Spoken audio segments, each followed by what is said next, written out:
Julia!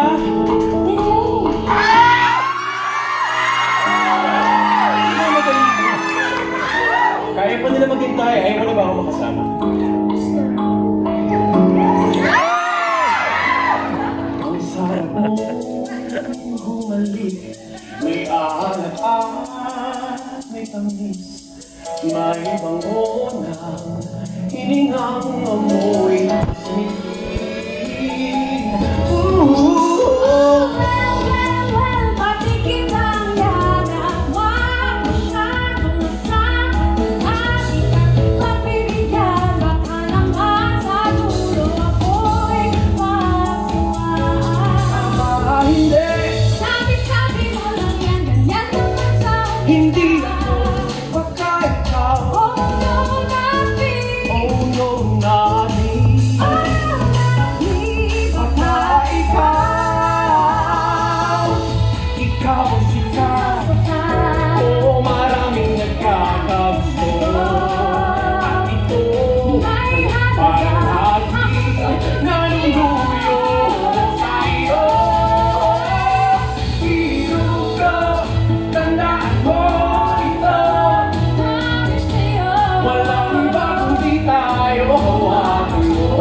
Sobrang saya po na bumalik ang Walang Aray. Napasaya niya yung mga audience na napanood. At lalo na kami na naging parte ng production sa paggawa at sa pag-share ng mensahe ng tindig at pag-ibig. So sobrang exciting. Maraming mga lives na na-change both sa audience perspective at sa ating mga actors. So I would like to think that Walang Aray is the gift that keeps on giving. Ganon! Ay, kailangan talaga mapanood ko.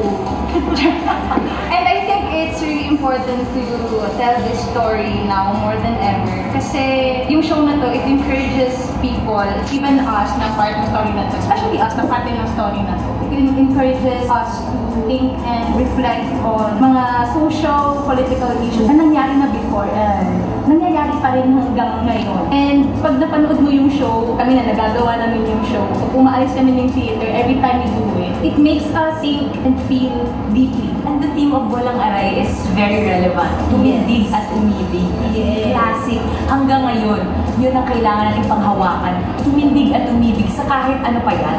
Yes. Tama. So, we are blessed to have a solid following na as in nagsasabi talaga na sana bumalik yung Walang Aray and now, we're here. Kung kayo ay may mga pinaglalaban sa buhay, or may minamahal, fame man yan, or person, or whatever, this show is for you. True. Come watch.